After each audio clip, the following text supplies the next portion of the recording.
Κυρίες και κύριοι, χαίρετε. Η χρήση του όρου μικρή επεμβατικότητα στις ολικές αρθροπλαστικές έχει ευρέως διαδοθεί τα τελευταία χρόνια. Το ενδιαφέρον σε αυτές τις τεχνικές έγκυται στην πεποίθηση ότι οι ασθενείς αναρρώνουν γρηγορότερα, η επέμβαση στα μαλακά μόρια ελαχιστοποιείται, η τομή μικραίνει και η αποκατάσταση είναι ταχεία. Μην ξεχνάμε ότι η αρθρίτιδα του ισχύου αποτελεί μια αναπηρική κατάσταση, η οποία με τον πόνο που προκαλεί και την δισκαμψία στην άρθρωση του ισχύου ουσιαστικά υποβαθμίζει την ποιότητα ζωής αυτών των ασθενών, οι οποίοι μπορεί να είναι κοντά στην ηλικία των 65-75 ετών, αλλά υπάρχουν και άτομα στην ηλικία των 30-40 ετών, δηλαδή στην πιο παραγωγική τους ηλικία, που δυστυχώς καταδικάζονται σε μία αναπηρία. Η ολική αρθροπλαστική έφερε την επανάσταση στην ορθοπαιδική. Σήμερα θα μιλήσουμε για μια νέα ανέμακτη τεχνική μικρής τομής, ελάχιστης παρεμβατικότητας και άμεσης κινητοποίησης και αποκατάστασης στην ολική αρθροπλαστική ισχύου με βιοεμφυτεύματα, υλικά για ακόμη μεγαλύτερη διάρκεια ζωής. Κοντά μας να μας μιλήσει για αυτή την τεχνική είναι ο κύριος Κωνσταντίνος Διαλέτης, χειρουργός, ορθοπαιδικός, τον οποίο και καλωσορίζω στην εκπομπή. Καλώς ορίσατε λοιπόν. Καλησπέρα σας. Τι εννοούμε με τον όρο καταρχήν ολική αρθροπλαστική του ισχύου? Η ολική αρθροπλαστική του ισχύου είναι μια νέα άρθρωση που θα βάλουμε σε έναν οργανισμό ο οποίος έχει υποστεί φθορά στο ισχύο του. Και όταν λέμε οργανισμό, οποιοδήποτε οργανισμό. Φθορά μπορεί να είναι είτε εκγενετής, συνήθως είναι από το χρόνο. Είναι εκφυλιστικού τύπου, είναι γονιδιακής αιτιολογίας κληρονομικότητας. Συμβαίνει συνήθως μετά τα 50 έτη ζωής στους άντρες και στις γυναίκες. Μπορεί να συμβεί είτε από οστεονέκρωση της μοιραίας κεφαλής, η οποία μπορεί να είναι είτε λόγω φαρμακευτικής λήψης υψηλών δόσεων κορτιζόνης, χρόνια λήψη υψηλών δόσεων κορτιζόνης, ακτινοβολία, στοχευμένη ακτινοβολία στο ισχύο, δρεπανοκυταρική ανεμία και άλλες πολλές ασθένειες. Ή μπορεί να είναι και τραυματική με δύο τρόπους. Ο ένας τρόπος είναι να μας σπάσει το ισχύο, να μας σπάσει η κεφαλή του ισχύου, οπότε διακόπτεται η αιματική ροή και πεθαίνει η κεφαλή, παρόλες τις προσπάθειες που θα προσπαθήσουμε να οστεοσυνθέσουμε το κάταγμα. Και το άλλο είναι τραυματική, χαλάει ο χόνδρος μετά από ένα τραύμα και μετά αρχίζει σιγά σιγά και εκφυλίζεται μετά το τραύμα όμως, όχι με την φυσιολογική εκφύλιση που συμβαίνει στους ηλικιωμένους. Όταν μιλάμε για εκφύλιση του ισχύου στους ηλικιωμένους, εννοούμε δηλαδή την οστεοαρθρίτιδα? Οστεοαρθρίτιδα είναι και στους άλλους, σε όλους είναι οστεοαρθρίτιδα. Οστεοαρθρίτιδα είναι και στους μεγάλους ανθρώπους. Οστεοαρθρίτιδα σημαίνει μετά και από ένα τραύμα.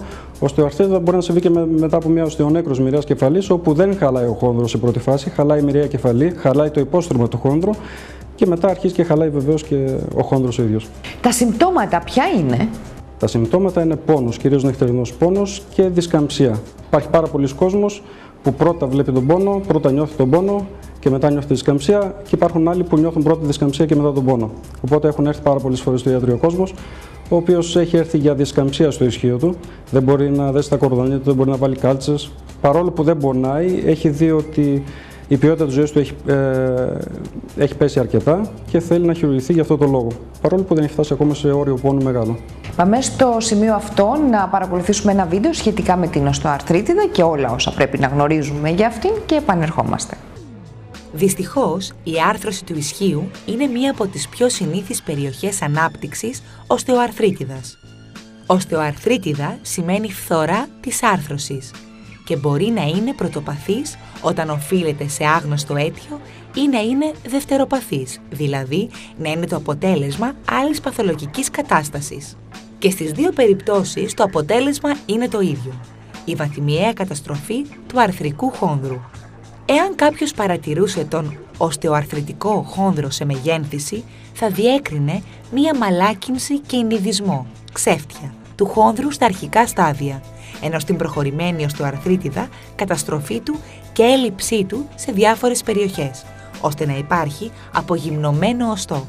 Αυτά προκαλούν την αύξηση της τριβής μεταξύ των δύο οστών αρχικά, ενώ στη συνέχεια τον σχηματισμό μικροκαταγμάτων.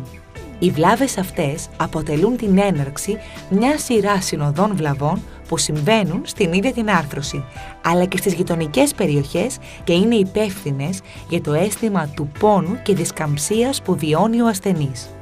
Η οστεοαρθρίτιδα, εάν είναι πρωτοπαθής, πλήττει κυρίως ασθενείς ηλικίας μεγαλύτερης των 50. Όταν όμως είναι δευτεροπαθής, τότε εμφανίζεται και σε μικρότερες ηλικίες, μερικές φορές και στην τρίτη δεκαετία της ζωής. Τα βασικά συμπτώματα είναι ο πόνος και η δισκαμψία. Ο πόνος συνήθως γίνεται αισθητός στη βουβονική χώρα, δηλαδή στην πρόστια περιοχή της άρθρωσης, και μπορεί να αντανακλά έως και το γόνατο. Εμφανίζεται κυρίως μετά από περιόδους έντονης σωματικής δραστηριότητας, ενώ σταδιακά γίνεται όλο και πιο συχνός ακόμα και στην ηρεμία. Όταν ο πόνος εμφανίζεται τη νύχτα και ξυπνά τον ασθενή από τον ύπνο, τότε συνήθως υπάρχει προχωρημένη οστεοαρθρίτιδα. Η δισκαμψία, η δυσκολία δηλαδή στην κίνηση της άρθρωσης, γίνεται στην αρχή αισθητή, μετά από πολλή ώρη ανάπαυση. Αργότερα αυξάνεται προοδευτικά, φτάνοντας μερικές φορές στο σημείο να υπάρχει δυσχέρεια για τον ασθενή να φορέσει τις κάλτσες ή τα παπούτσια του. Στα αρχικά στάδια μπορεί ο ασθενής να κουτσένει. Το σημαντικότερο κομμάτι της διαγνωστικής διαδικασίας είναι η λήψη του ιστορικού και η κλινική εξέταση από τον ορθοπαιδικό. Ο ορθοπαιδικός θα πρέπει να κατανοήσει ποιος είναι ο βαθμός ανικανότητας που προκαλεί η πάθηση στον ασθενή και αν πραγματικά ο πόνος έρχεται από την άρθρωση του ισχύου ή κάποια γειτονική περιοχή. Στις πιο πολλές περιπτώσεις, μία απλή εκτενογραφία της άρθρωσης είναι αρκετή για να συμπληρώσει τη διάγνωση. Στα πρώιμα στάδια της νόσου, τα προβλήματα μπορούν να αντιμετωπιστούν με απλά συντηρητικά μέσα. Η ολική αρθροπλαστική ισχύου είναι ίσως η πιο επιτυχημένη χειρουργική επέμβαση στην ιστορία της ορθοπαιδικής, καθώς προσφέρει άμεση ανακούφιση από τον πόνο και γρήγορη κινητοποίηση του ασθενή από τις πρώτες μετεγχειρητικές μέρες. Η τεχνική αυτή αφορά στην αντικατάσταση της άρθρωσης του ισχύου με μία τεχνητή άρθρωση. Ουσιαστικά αντικαθιστάται η μυριαία κεφαλή και η επιφάνεια της κοτύλης με μεταλλικές προθέσεις. Ανήκει στις μείζονες ορθοπαιδικές χειρουργικές επεμβάσεις, εντούτοις με τη βελτίωση των χειρουργικών τεχνικών αλλά και των μετεγχειρητικών πρωτοκόλων έχει επιτευχθεί η άμεση κινητοποίηση του ασθενή. Έχει ελαχιστοποιηθεί η παραμονή στο νοσοκομείο και ο ασθενής είναι ικανός να βαδίζει με πατερίτσες την επόμενη του χειρουργείου και χωρίς πατερίτσες και χωρίς πόνο σε 6 εβδομάδες μετεγχειρητικά.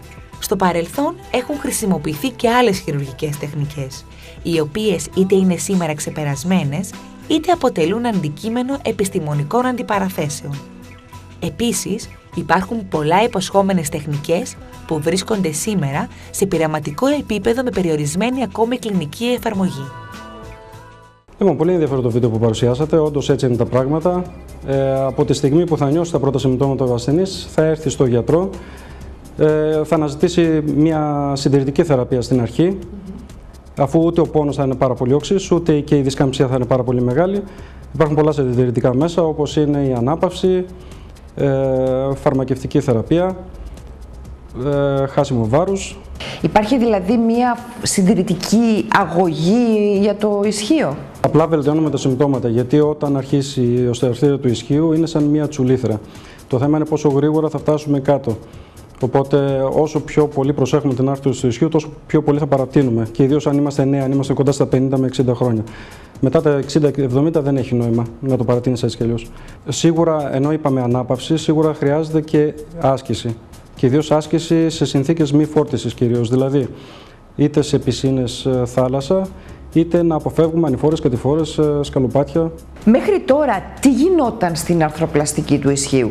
Μέχρι τώρα στην αρθροπλαστική του ισχύου έμπαιναν τα εφυτεύματα, τα οποία αντικαθιστούσαν τη φθαρμένη την άρθρωση, αλλά έμπαιναν με τρόπο πιο αιμορραγικό και με μεγαλύτερη επεμβατικότητα. Παρ' όλα αυτά, είχαν πάλι κάποια καλή επιβίωση τα μοσχεύματα αυτά, τα εμφυτεύματα. Απλά δεν ήταν η ανάρρωση του ασθενούς πάρα πολύ γρήγορα. Ήταν δηλαδή ένα ανοιχτό χειρουργείο? Ήταν και ένα ανοιχτό χειρουργείο, απλά είναι λιγότερο επεμβατικό εδώ τώρα. Πότε προτείνει ο γιατρός την αρθροπλαστική? Η συντηρητική αγωγή σταματάει εκεί που για μένα, εκεί που θα θελήσει ο ασθενής. Εκεί που θα δει ο ασθενής ότι δεν μπορεί άλλο να δείξει είτε τον πόνο είτε τη δισκαμψία που έχει στο ισχύο του. Υπάρχουν όμως και άλλοι δύο παράγοντες που θα φέρουν τον ασθενή πιο γρήγορα. Όταν το ισχύο μαγκώσει, μπορούμε να πούμε, δεν έχει καλή κίνηση, αρχίζει και επηρεάζεται πάρα πολύ η μέση και το γόνατο, το αντίστοιχο, το ίδιο γόνατο. Οπότε, παρόλο που ο ασθενής καμιά φορά μπορεί να μην πονάει πάρα πολύ ή να μην έχει τόσο μεγάλη δισκαμψία, αυτά τα δύο μπορεί να οδηγήσουν πάλι τον ασθενή λίγο πιο γρήγορα στο χειρουργείο. Ποια είναι η νέα επέμβαση που, όπως είπαμε, είναι μικρής τομής, ελάχιστης παρεμβατικότητας και άμεσης κινητοποίησης και αποκατάστασης, που φέρνει τελικά την επανάσταση σε όλα αυτά που έχουμε προαναφέρει? Όντως, εδώ και χρόνια προσπαθούν οι ορθοπαιδικοί με λιγότερη επεμβατικότητα να μικρύνουν την τομή και το τραύμα μέσα γύρω από το ισχύο. Εδώ και πολλά χρόνια έχουν αναφερθεί κάποιες τέτοιες μέθοδοι μικρής επεμβατικότητας, οι MIS όπως λέγονται. Απλά καμία από αυτές δεν ήθελα να χρησιμοποιήσω γιατί είχαν αρκετές επιπλοκές. Σιγά σιγά και σε συνεργασία με τον κύριο Χριστοδούλου που ήμασταν μαζί χρόνια και κάναμε μαζί το ισχύο χρόνια, κάναμε μια τεχνική δικιά μας, παίρνοντας ερεθίσματα από χειρουργία τα οποία είχαμε δει στην Αυστρία, στο Βέλγιο και στη Γερμανία. Κάναμε μια δικιά μας μέθοδο, ούτως ώστε και να είναι μικρής επεμβατικότητας, αλλά να έχει και το δυνατόν ελάχιστες επιπλοκές. Θέλετε να μας πείτε ακριβώς πώς λειτουργεί αυτή η τεχνική? Βέβαιως. Αυτό είναι ένα φυσιολογικό ισχύο. Αυτή είναι η λεκάνη του ασθενούς, η κοτήλη και το μυριαίο με την μυριαία κεφαλή. Μπαίνει εδώ μέσα και κάνει τις κινήσεις. Κάμψη, έκταση, απαγωγή, προσαγωγή και στροφές. Όταν φθαρεί, αρχίζει και φθήρεται ο χόνδρος της μυριαίας κεφαλής και φθήρεται και ο χόνδρος από την κοτήλη, τότε θα πρέπει να αλλάξουμε την άρθρωση. Όταν, όπως είπαμε, μας το ζητήσει και ο ασθενής. Τι κάνουμε τότε? Προετοιμάζουμε εδώ την κοτήλη και βάζουμε ένα μόσκευμα. Εμείς χρησιμοποιούμε, όπως είπαμε, ένα βιοεμφυτεύσιμο υλικό. Είναι η βιδωτή κοτήλη τύπου Τσεμάι Μίλλερ. Τη βιδώνουμε αυτή την κοτήλη εδώ πέρα. Και μετά πάμε στο μυρό. Αφού έχουμε κόψει την κεφαλή, η οποία είναι φαγωμένη, θα πάμε και θα βάλουμε ένα στυλαιό, ο οποίος δεν είναι τίποτα άλλο παρά το στήριγμα της μπύλιας, η οποία ανάλογα με το τι θέλουμε να διορθώσουμε έχει και διάφορα μεγέθη. Και θα ανατάξουμε και θα μπορέσει ο άρρωστος να κάνει όλες τις κινήσεις μετά το χειρουργείο. Θα μπορέσει να τις κάνει άμεσα. Γιατί αυτή η κοτήλη που σας είπα, επειδή βιδώνεται, έχει πάρα πολύ καλή πρωτογενή στήριξη. Σε αντίθεση με τις παλιότερες κοτήλες, οι οποίες θα μπορούσαν λίγο να γλιστερήσουν και γι' αυτό τους έβαζαν βίδες ή τσιμέντο. Γι' αυτό ενθαρρύνουμε τους ασθενείς μας να κινηθούν από τις πρώτες ώρες μετά το χειρουργείο, να περπατήσουν και 2 μέρες μετά το χειρουργείο να φύγουν. Αναφέραμε πριν τα βιοεμφυτεύσιμα υλικά. Θα θέλατε να μας πείτε τι ακριβώς είναι αυτά? Λοιπόν, βιοεμφυτεύσιμα υλικά είναι υλικά τα οποία μπαίνουν στον οργανισμό και ο οργανισμός δεν τα κάνει απλά, δεν τα δέχεται απλά σαν ξένο σώμα, απλά το αναγνωρίζει, ας πούμε, και σαν κόκαλο και πάει και κολλάει πάνω του. Οπότε από τη στιγμή που θα βάλουμε αυτά που σας έδειξα μέσα στην λεκάνη και στον μυρό, μετά από 3 μήνες θα έχουν κολλήσει ουσιαστικά με το κόκαλο και μετά από 4 με 6 μήνες δεν θα μπορούν πλέον να βγουν. Άρα αυτό που λέμε είναι ότι αυτά τελικά τα βάζουμε μέσα στο ισχύο του ασθενούς και είναι ισόβια. Είναι η άλμης η κατάλληλη, η ενδεδειγμένη μέθοδος για το ισχύο μου? Η άλμης είναι ενδεδειγμένη μέθοδος σχεδόν για όλα τα ισχύα. Αυτό που θα εξαιρεθεί είναι υψηλά εξαρθήματα ισχύου, εκγεννητές εξαρθήματα, τα οποία όμως έχουν πάει αρκετά υψηλά, και πιθανόν κάποιες βαριές αναθεωρήσεις. Δηλαδή κάποιες ολικές αρθροπλαστικές ισχύου που έχουν γίνει παλιότερα και έχουν αποτύχει. Δηλαδή, αν προτιμήσω τη συγκεκριμένη τεχνική για το ισχύο μου, όλα θα πάνε καλά? Άλμης είναι η προσπέλαση, δηλαδή είναι το πώς θα μπούμε μέσα στο ισχύο για να βάλουμε τα εμφυτεύματα. Αυτό είναι το ένα μέρος. Το άλλο μέρος είναι τα εμφυτεύματα. Εμείς χρησιμοποιούμε αυτά τα εμφυτεύματα. Τα χρησιμοποιεί ο κ. Χριστοδούλου από το 1992. Έχω μελετήσει όλα τα περιστατικά του και έχουν σχεδόν μηδαμινές επιπλοκές. Χαλαρώσεις που λέμε. Δεν χαλάνε στο πέλος του χρόνου. Ήδη έχουν περάσει 20 χρόνια και έχουμε 99% επιτυχία. Οπότε είναι ισχυρό βοήθημα και αυτά τα εμφυτεύματα. Τρίτον, βέβαιος, είναι η εμπειρία του χειρουργού. Τα υλικά μεταξύ των οποίων γίνεται η κίνηση δεν φθήρονται στο βάθος του χρόνου? Τα υλικά βεβαίως και φθήρονται στο βάθος του χρόνου, γι' αυτό η προσπάθεια μας όλα τα χρόνια είναι να βρούμε υλικά που να φθήρονται ακόμα λιγότερο έως καθόλου. Στην αρχή ξεκινήσαμε με μπύλιες από μέταλλο και με κούπα από πλαστικό, ουσιαστικά ένα πολυεθυλένιο, στο οποίο υπήρχε μια αρκετή φθορά. Μετά πήγαμε σε κεραμικό, σε πολυεθυλένιο, που η φθορά ήταν ακόμα μικρότερη και τελικά βγήκαν κεραμικά σε κεραμικά, κεραμική μπύλια σε κεραμική κούπα, που ουσιαστικά εκεί δεν υπήρχε φθορά. Υπήρχαν όμως άλλες επιπλοκές, οι οποίες έστω και 2% να είναι επιπλοκές, όπως ήταν η θράψη του κεραμικού ή ένας ήχος περίεργος που ακουγόταν ενώ περπάταγε ο άρρωστος, σαν να χτύπαγε τζάμι με τζάμι, ο οποίος ήταν βέβαια πολύ ενοχλητικός να τον έχεις για όλη τη ζωή. Μετά βγήκε ένα ειδικό υλικό από ξεδωμένο ζυργόνιο, το οποίο λέγεται οξίνιουμ, με ένα ειδικό πολυεθυλένιο, το οποίο ουσιαστικά είναι άφθαρτο, έχει πάρει έγκριση από το FDA της Αμερικής, τον αντίστοιχο ΕΟΦ της Ελλάδας, για 30 χρόνια τουλάχιστον. Και είναι αυτό που χρησιμοποιούμε τώρα και ουσιαστικά θεωρητικά είναι άφθαρτο. Από τι εξαρτάται η μακροβιότητα της ολικής αρθροπλαστικής, από τα υλικά ή από την τεχνική? Η μακροβιότητα εξαρτάται πρώτα από τα υλικά, να αντέξουν στο βάθος του χρόνου, και από την τεχνική όμως, και όταν λέμε τεχνική δεν εννοούμε τόσο την προσπέλαση, όσο τον σωστό προσανατολισμό των υλικών μέσα στο ισχύο του ασθενούς. Δηλαδή, αν δεν τα βάλουμε σωστά και βάλουμε την κοτήλη που σας έδειξα πριν λίγο πιο στραβά, λίγο πιο πάνω, λίγο πιο κάτω, και το αντίστοιχο στο μοιραίο, βάλουμε το stem, το στέλεχος, το μοιραίο στέλεχος, λίγο να κοιτάει πιο μπροστά ή λίγο πιο πίσω, αυτό μπορεί να επηρεάσει πολύ άσχημα την ολική αρθροπλαστική ισχύο. Και να καταστραφεί ακόμα και στα 5 χρόνια αν δεν τα βάλει σωστά. Ποια είναι η διαδικασία πριν οδηγηθεί κάποιος στο χειρουργείο για αρθροπλαστική? Θα έρθει στο ιατρείο, θα του πάρουμε βεβαίως ένα ιστορικό και θα έρθει μία μέρα πριν την αποφασισμένη ημερομηνία του χειρουργείου για να κάνουμε ένα προχειρητικό έλεγχο. Επειδή η μέθοδος αυτή είναι αρκετά ανέμακτη και ελάχιστα επεμβατική, μπορούμε να χειρουργήσουμε ανθρώπους που έχουν και μεγάλα προβλήματα υγείας. Αυτό το λέω γιατί υπάρχουν πολλοί κόσμος που λένε ότι έχουμε μεγάλα καρδιολογικά προβλήματα, οπότε φοβούνται να έρθουν να χειρουργηθούν, είτε επειδή θα χάσουν πολύ αίμα, είτε επειδή δεν θα πάει κάτι καλά στο χειρουργείο. Έχουμε κάνει ασθενείς με πάρα πολύ βαριά προβλήματα υγείας και πήγαν όλα καλά. Είναι σχεδόν όλοι υποψήφοι για αυτή την τεχνική. Εξαιρούνται ελάχιστοι άνθρωποι στον κόσμο, οι οποίοι έχουν πολύ σοβαρά προβλήματα υγείας, οι οποίοι δεν μπορούν να χειρουργηθούν. Πώς θα καταλάβετε τα μεγέθη ή τι ακριβώς χρειάζεται, πώς μπαίνει, ποια είναι η φθορά? Υπάρχει κάποιος τρόπος διαγνωστικός από πριν που θα βοηθήσει στην επέμβαση? Βεβαίως, υπάρχει κάποιος τρόπος διαγνωστικός. Έχουμε την ακτινογραφία του ασθενούς και έχουμε κάποια ειδικά χαρτιά που μας δίνουν οι εταιρείες που μετράμε πάνω τους το μέγεθος του μοιραίου στελέχους και της κοτήλης. Αυτό όμως θα το δούμε με ακρίβεια και στο χειρουργείο. Θα αρχίσουμε να δοκιμάζουμε διάφορα μεγέθη, ξύνοντας το κόκαλο και στην κοτήλη και στο μυρό, και θα αποφασίσουμε εκεί πέρα το ακριβές μέγεθος που θα βάλουμε. Πόσο γρήγορα θα σηκωθώ μετά το χειρουργείο και σε πόσο διάστημα θα αποκατασταθώ πλήρως? Θεωρητικά μπορείς να σηκωθείς αμέσως μετά το χειρουργείο. Συνήθως σηκώνουμε τους ασθενείς 2 με 3 ώρες μετά το χειρουργείο. Το μόνο πράγμα που θα μας εμποδίσει να σηκώσουμε τους ασθενείς είναι επειδή παίρνουν κάποια παυσίπονα να έχουν τάση για μετό.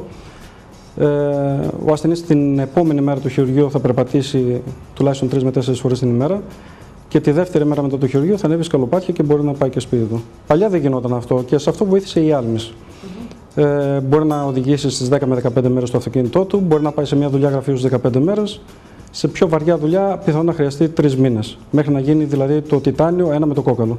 Είπαμε πριν ότι είναι ανέμακτη, άρα δεν χρειάζεται μετάγγιση αίματος. Όταν λέμε ανέμακτη εννοούμε ότι δεν χρειάζονται μεταγγίσεις. Βεβαίως και υπάρχει κάποια αιμορραγία, αλλά το αίμα που χάνουμε κατά τη διάρκεια του χειρουργείου δεν χρειάζεται να μεταγγιστεί ο άρρωστος. Στο 95% των περιπτώσεων. Στο 5% των περιπτώσεων μπορεί να χρειαστεί μετάγγιση και μιλάμε για ασθενείς οι οποίοι είτε έρχονται με πάρα πολύ μικρό αιματοκρίτη στο νοσοκομείο, είτε έχουν κάποια πάθηση στο αίμα τους και δεν πίζει τόσο καλά το αίμα τους. Ποιο είδος αναισθησίας χρησιμοποιείτε? Κατά τη γνώμη μου, χρησιμοποιούμε όλα τα είδη της αναισθησίας, δηλαδή και την επισκληρίδιο και τη ραχαία και τη γενική νάρκωση. Κατά τη γνώμη μου, το καλύτερο είναι η επισκληρίδιος, αν και τη φοβάται πολλοί κόσμος. Η επισκληρίδιος δίνει καλή νάρκωση, δεν νιώθει τίποτα ο άρρωστος και επειδή μένει ο καθετήρας στη σπονδυλική στήλη και δίνει φάρμακο αναισθησιολόγους για 1 με 2 μέρες μετά το χειρουργείο, ο άρρωστος δεν καταλαβαίνει πόνο καθόλου. Και μπορεί και κάνει εύκολα και τις ασκήσεις του και περπατάει. Ποια είναι η διάρκεια της χειρουργικής επέμβασης? Η διάρκεια της χειρουργικής επέμβασης είναι λιγότερο από ώρα. Είναι γύρω στις 45 με 50 λεπτά. Αλλά δεν έχει σημασία αυτό πάρα πολύ μεγάλη. Είπαμε ότι δεν έχει επιπλοκές συνήθως αυτή η τεχνική. Ποιες θα μπορούσε όμως να ήταν οι επιπλοκές της? Οι επιπλοκές που περιγράφονται στη βιβλιογραφία είναι θρόμβωση, είναι πάρεση κάποιου νεύρου, είναι μεγάλες αιμορραγίες, είναι να μην μπουν σωστά τα αμμοσχήματα, οπότε να χαλαρώσουν στα 5 στα 10 χρόνια. είναι πάλι να μπουν σωστά τα μοσχεύματα και να μακρύνει το πόδι, να κοντίνει το πόδι του ασθενούς. Εντάξει, αυτό που θεωρητικά μπορεί να συμβεί με τη μέθοδο της άλμης είναι τα τελευταία που είπαμε. Δηλαδή, αν ένας γιατρός που κάνει την άλμηση δεν προσέξει, γιατί η άλμηση είναι προσπέλαση. Αν δεν προσέξει όμως πώς θα βάλει τα υλικά του, θα έχουμε αυτές τις επιπλοκές που είπαμε. Όσον αφορά όμως τον θρόμβο, τις αιμορραγίες και την κάκωση του νεύρου, δεν υπάρχουν αυτές, γιατί είναι πολύ σύντομος ο χρόνος του χειρουργείου και πολύ λίγο το τραύμα. Πραγματικά είναι ένα υλικό, δεν το έχουμε ξαναδεί, δεν το έχουμε ξανασυναντήσει. Κατά τη διάρκεια που παρακολουθούσαν οι τηλεθεατές το βίντεο, είχα τη δυνατότητα να το πιάσω στα χέρια μου και να δω ότι τελικά είναι πάρα πολύ ελαφρύ. Παρότι είναι φτιαγμένο από τιτάνιο και είναι αρκετά σκληρό, είναι όμως πάρα πολύ ελαφρύ. Είναι καθαρό τιτάνιο, αλλά είναι πάρα πολύ λεπτό. Μιμείται την ελαστικότητα του οστού. Και όταν θα μπει μέσα στο τιτάνιο αυτό και το ένθετο, το πλαστικό, τότε αποκτά την σκληρότητα που θέλουμε και δεν λυγίζει, δεν σπάει, δεν έχουμε κάποια προβλήματα, κάποιες επιπλοκές. Πάμε στο σημείο αυτό να δούμε πληροφορίες για τα πλεονεκτήματα της συγκεκριμένης τεχνικής άλμης και επανερχόμαστε. Πλεονεκτήματα τεχνικής άλμης. Πρώτον, μακροβιότητα της νέας άρθρωσης. Ως γνωστόν, το άγχος των ασθενών είναι το πόσα χρόνια θα αντέξει η ολική αρθροπλαστική. Δεύτερον, ελάχιστη αιμορραγία. Δεν χρειάζονται μετάγγιση εκτός αν πάσχουν από ανεμία, αιμορραγική διάθεση κτλ. Ή πιθανότατα να μεταγγιστούν με μία μονάδα αίμα οι ασθενείς με συγγενές εξάρτημα ισχύου ή αυτοί που υποβάλλονται σε αναθεώρηση. Τρίτον, δεν κόβουμε εμείς, που σε συνδυασμό με την ελάχιστη αιμορραγία μπορεί και σηκώνεται ο ασθενής 6 ώρες μετά την επέμβαση χωρίς περιορισμού στην κίνηση. Τέταρτον, μικρός χειρουργικός χρόνος.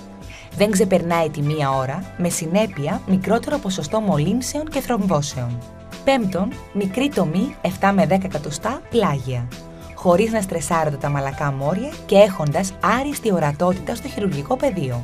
Έκτο, ταχύ αποκατάσταση των ασθενών, οι οποίοι ανεβαίνουν σκαλιά την δεύτερη μετεγχειρητική μέρα και εξέρχονται την δεύτερη ή την τρίτη μέρα.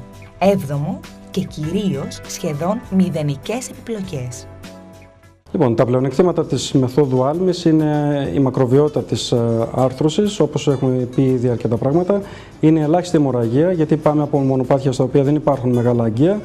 Είναι η αποφυγή κακώσεων νεύρων, γιατί πάλι εκεί δεν υπάρχουν νεύρα, σε αντίθεση με την οπίστια και την πρόστια, όπου υπάρχει στην οπίστια το ισχυακό νεύρο, ένα μεγάλο νεύρο, ενώ στην πρόστια είναι το μυρωδερματικό νεύρο, το οποίο συνήθως το τραυματίζουν στην προσπέλαση αυτή και προκαλεί έναν πόνο και ένα μούδιασμα μπροστά στο μυρό. Δεν κόβουμε τους μυς και γι' αυτό αποκαθίσταται πάρα πολύ γρήγορα οι ασθενείς μας. Ο χρόνος είναι μικρός σε σχέση βέβαια με τις άλλες κυρίως με την πρόστια αιματιαία τεχνική. Η αποκατάσταση των ασθενών είναι ταχύτατη και στο τέλος αφήνω ότι η τομή είναι πάρα πολύ μικρή, είναι γύρω στα 7 εκατοστά. Και το αφήνω στο τέλος γιατί είναι αυτό που κανονικά θα πρέπει να ζητάει λιγότερο ασθενής. Θα έπρεπε ο ασθενής να έρχεται και να ζητάει τη μακροβιότητα της άρθρωσης και τη γρήγορη υποκατάσταση πιο νέοι. Αντιθέτως, δηλαδή, ενδιαφέρονται για το μέγεθος της τομής. Η κλασική ερώτηση είναι πόσα ράματα θα μου κάνετε. Είναι πλάγια. Είναι πλάγια και δεν φαίνεται καθόλου άσχημα. Σε αντίθεση με την πρόστια, η οποία είναι μπροστά και φαίνεται, ιδίως στο καλοκαίρι με το μαγιό. Υπάρχει ένα 99% επιτυχία, σωστά? Υπάρχει ένα 99% όσον αφορά την επιτυχία της πρόθεσης. Και εδώ μιλάμε για την πρόθεση, όχι για την άλμης τεχνική. Όσον αφορά για την άλμης τεχνική, επειδή έχουμε κάνει μια εργασία τα τελευταία 2 χρόνια και φαίνεται η επιτυχία της στο πρώτο εξάμηνο, τα αποτελέσματα είναι άριστα σε σχέση με τα αντίστοιχα αποτελέσματα στην Ευρώπη. Κύριε Διαλέτη, να σας ευχαριστήσω πάρα πολύ που ήσασταν σήμερα εδώ κοντά μας και μας δώσατε όλες αυτές τις πολύ χρήσιμες πληροφορίες. Γεια σας. Με την ελάχιστη επεμβατική χειρουργική, η ολική αρθροπλαστική στο ισχύο εξασφαλίζει για τον ασθενή γρηγορότερη ανάρρωση, έλλειψη πόνου, αλλά κυρίως δεν υπάρχουν τραύματα και αιμορραγία. Σας ευχαριστώ πολύ. Γεια σας.